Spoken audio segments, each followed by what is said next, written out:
What's poppin', cousins? This is E.D.S. Everyday Situations, Motivation with a Twist. Let's talk about growing up in a dysfunctional family. Have you ever laid in bed at night and just cried? Cried because you're ugly? Cried because you're not good enough? Cried because your family is dysfunctional? Cried because the comments people blurt out actually hurt your feelings? They tell you, stop complaining. Stop being messy. Stop being so argumentative. Every family has underlying problems. Some are way too toxic, which breaks the family relations, and then the kids suffer due to family issues. And some families are just plain out crazy, dysfunctional at its finest. That would be my family. Unfortunately, I grew up in a dysfunctional family. If you can relate to what I'm saying, you did not invent these family habits. Your family is a lot like mine. For thousands and thousands of years, our families have embraced a dysfunctional lifestyle, passing it down as gospel to generation after generation. This was not done out of spite or hate, but out of what they knew best. If you knew better, you do better. Family is supposed to be your safe haven.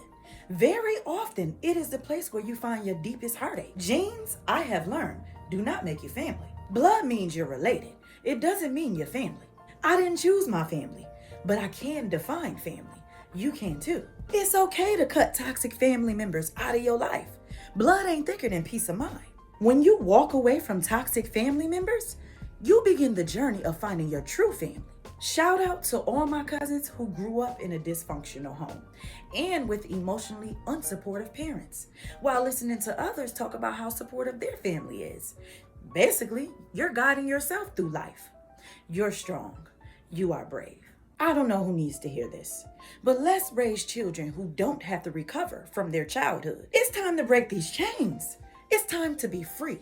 Your ancestors have been waiting for you. Repeat after me. I am a curse breaker. Create a legacy and then pass it on.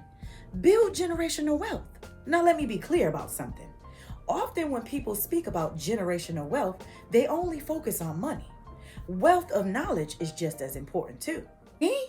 I want my children and grandchildren to inherit land and business, not clothes and shoes. Black wealth begins at home. There is nothing more important than parents passing down generational legacies of faith and value to their children.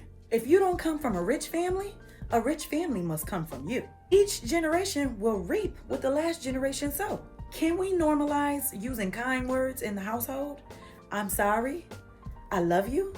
Please and thank you. To those of you who need to hear this, I am deeply sorry for your loss. Death is all around us. We are losing our children, our brothers, our sisters, our parents, our nieces and nephews, left and right. And it's not right. It's not fair. It's sad. It's sickening. It hurts. It seems like good people exit this planet faster than evil people do. So young.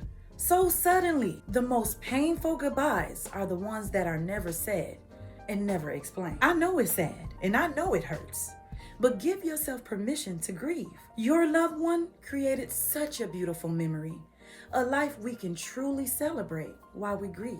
I'm sending my deepest heart's sympathies to anyone out there who lost a loved one this year.